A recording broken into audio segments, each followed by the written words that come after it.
बिहार में एनडीए महागठबंधन ने फैसला कर लिया है कि बीजेपी, जेडीयू और एलजेपी कौन कौन सी संसदीय सीट से लड़ेंगे।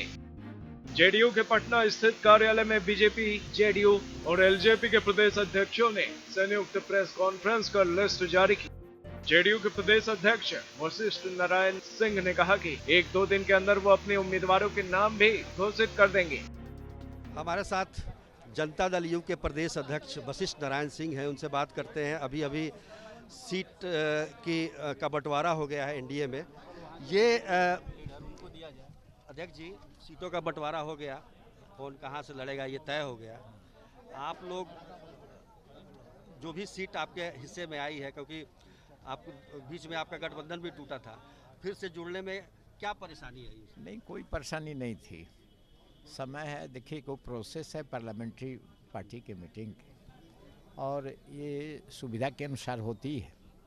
तो दिल्ली वहाँ से भी घोषणा हो गया, हम लोग भी बैठे, फिर पार्लियामेंट्री पार्टी अब जब सीटों का नाम तय हो गया तब तीनों पार्टियों में कोई दिक्कत नहीं होगी, और आपस में तो अब पार्टियां ये कर लेंगी, फिर हम लोग घोषणा कर देंगे। इसलिए अब 40 सीट पर सीट का नंबर और सीट किसको किसको कौन मिला है, यह जब फैसला हो गया तो उम्मीदवारों का फैसला में कोई दिक्कत नहीं। ज़्यादातर सीटें आपकी सीमांचल की दिख रही हैं। देखिए, सीमांचल की इससे कोई हर्ज नहीं है।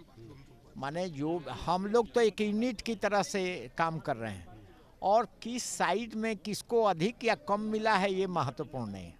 तो सब मिलजुल कर ग्राउंड लेवल पे पहले वाला जो आप लोगों का शुरू के देखिए, माहौल रहेगा कार्यकर्ताओं में। हम लोगों का कि वो अपने उपलब्धियों पर गर्व है, और नरेंद्र मोदी के नेतृत्व में देश में जो एक उत्साह का वातावरण है, और बिहार में नीतीश कुमार ने विकास के रूप में जो एक कीर्तिमान स्थापित किया है, हम लोगों के बीच में जा रहे हैं, और हम निरंतर लोगों के बीच में विभिन्न कार्यक्रमों के माध्यम से, चाहे 7 निश्चय हो, चाहे वृक्षारोपण हो, चाहे महिला सशक्तिकरण है, इन सभी मुद्दों को लेकर के लोगों के बीच में गए हैं।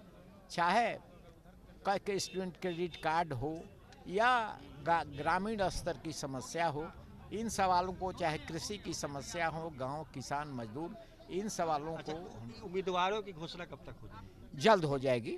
अब इस पर हम लोग तत्काल, चूँकि सीटों का नंबर और कौन कौन किस सीट पर लड़ेगा इसकी घोषणा हो गई है, तो उम्मीदवारों के सिलेक्शन में और उम्मीदवारों की घोषणा करने में कोई हम लोग को इस तीनों पार्टी को दिक्कत नहीं। जेडीयू को ज्यादातर सीटें सीमांचल कोसी से मिली है। इसके अलावा भागलपुर क्षेत्र की तीनों सीट, भागलपुर, बांका और मुंगेर भी उसी के हिस्से में।